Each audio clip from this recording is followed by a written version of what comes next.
ঘরোয়াভাবে দোকানের মতো স্যান্ডউইচ রেসিপি যখন ইচ্ছা তখন খুব সহজে বাড়িতে বানিয়ে নিতে পারবেন সন্ধ্যার জলখাবার বা সকালের টিফিনে। এটা বাচ্চা থেকে বড় সবার কিন্তু খুব পছন্দের একটা রেসিপি।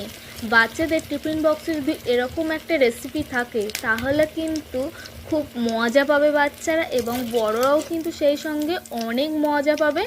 আর এই রেসিপিটা এতটাই মজাদার যে একবার খেলে বারবার খেতে ইচ্ছা করবে। আমাদের বাড়িতে যখন এই স্যান্ডউইচটা বানাই তখন কিন্তু রীতিমতো এক নিমেষে কিন্তু প্লেট খালি। আজকে আমি বানিয়ে দেখাবো একটা ডিম দিয়ে 10 জনের মতো স্যান্ডউইচ বানাতে পারবো কিভাবে, সেটা তোমাদের সঙ্গে শেয়ার করব। এখানে আলুটাকে ভালোভাবে ছোট ছোট পিস করে কুচে নিয়েছি। আলুটাকে ভালোভাবে ধুয়ে নিলাম। এখানে দিয়ে দিয়েছি পেঁয়াজ কুচি, দিয়ে দেব পরিমাণ মতো লবণ, দিয়ে দেব লঙ্কা গুঁড়ো, দিয়ে দেব হলুদ গুঁড়ো, আর দিয়ে দেব একটা ডিম। আমি প্রথমেই বলেছি একটা ডিম দিয়ে 10 জনের মতো স্যান্ডউইচ কিন্তু এখানে বানাবো। তো চলো, ডিমটাকে আমি কিন্তু ফাটিয়ে নিয়েছি। আর এখানে স্যান্ডউইচ বানানোর জন্য আমি এখানে পাউরুটি নিয়ে নিয়েছি বা স্লাইস রুটি নিয়ে নিয়েছি, যে যেটা বলো। তো চলো রুটিটাকে একটু দিয়ে দিই ঝটপট। রুটি কিন্তু আমার নেওয়া হয়ে গেছে। চলো কিভাবে এই রেসিপিটা বানাচ্ছি দেখতে থাকো। এখানে আলুটাকে কিন্তু আমি ভেজে নিয়েছি কড়াইতে দিয়ে, কিন্তু আমি এটা ডিম আর আলুটাকে হালকা ভেজে নিয়েছি। আর এখানে দেখো স্যান্ডউইচটা কিন্তু আমি বানাবো। এখানে কিন্তু আলু আর ডিমের মিশ্রণটা কিন্তু এর ওপরে দিয়ে দিচ্ছি। এইভাবে কিন্তু প্রত্যেকটা আমি কিন্তু রেডি করে নেব। এইভাবে প্রত্যেকটা রেডি করে নেব। এই একটা ডিম দিয়ে অনেকগুলো স্যান্ডউইচ বানানো যাবে এবং খুব সহজে খেতে কিন্তু অনেক অনেক মজাদার হয়।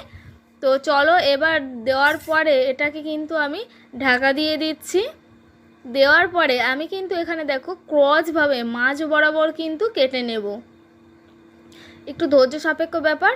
তো আস্তে আস্তে করে মাঝ বরাবর কিন্তু আমি কেটে নিচ্ছি। তো এইভাবে কিন্তু আমি প্রত্যেকটা রেডি করে নিয়েছি। বানানো খুবই সহজ, আর বাড়িতে একবার বানিয়ে দেখবেন, খুব মজাদার এবং দারুণ খেতে। তো এইভাবে করে আমি প্রত্যেকটা রেডি করে নিচ্ছি।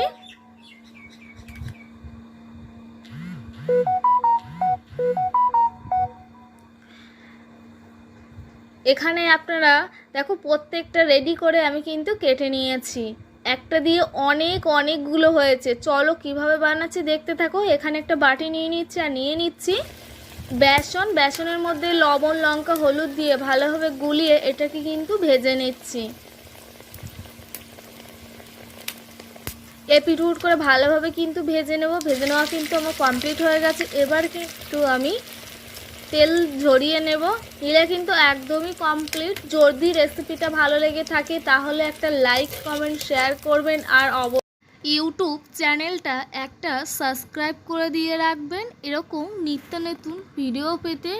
তো চলো, ফাইনালি কিন্তু আমার কমপ্লিট হয়ে গেছে। দারুণ হয়েছে দেখো, দেখেই কিন্তু জিভে জল আসছে, এতটাই লোভনীয়।